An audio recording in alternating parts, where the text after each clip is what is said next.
আসসালামু আলাইকুম। কেমন আছেন আপনারা সবাই? আশা করি সবাই অনেক বেশি ভালো আছেন। আমিও আপনাদের দোয়ায় ভালো আছি।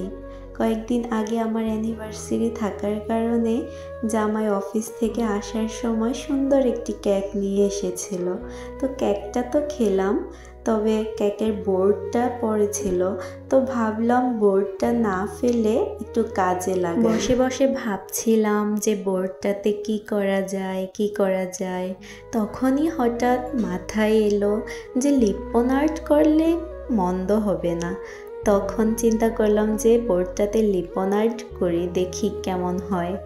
যদিও আমি আজকে ফার্স্ট করছি, সেটা কমেন্ট করার দায়িত্ব আপনাদের যে কেমন হয়েছে।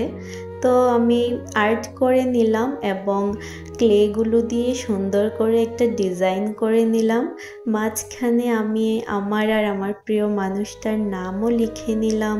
তারপর এগুলো দিয়ে ভাবলাম যে উপরে একটু জেসু আর্ট করে নিই। জেসু দিয়ে দিলে আর্টটা অনেক সুন্দর হবে। পুরোটার মধ্যে জেসু লাগিয়ে নিচ্ছিলাম। আসলে কি, যখন আপনি কোনো কাজ করবেন না তখন এমনিতেই বোঝা যায় না যে কাজটা কতটা কষ্টকর হয়ে থাকে।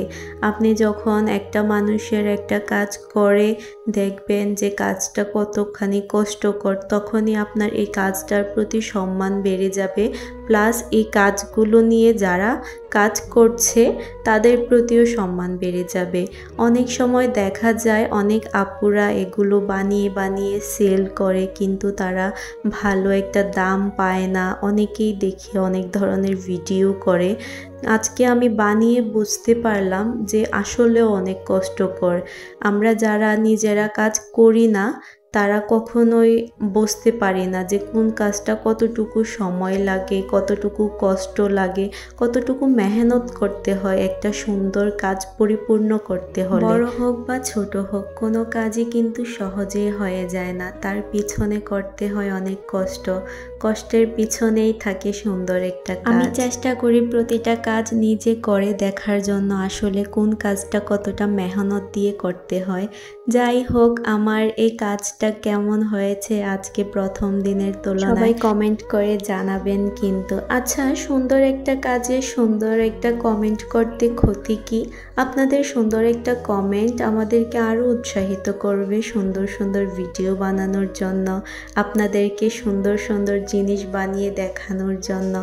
যাই হোক, সবাই কিন্তু আমার ভিডিওটা লাইক কমেন্ট শেয়ার করে দিবেন আর অবশ্যই জানাবেন আমার আজকের কাজটা কেমন হলো। সবাই ভালো থাকবেন, আমার জন্য দোয়া করবেন। আল্লাহ হাফেজ।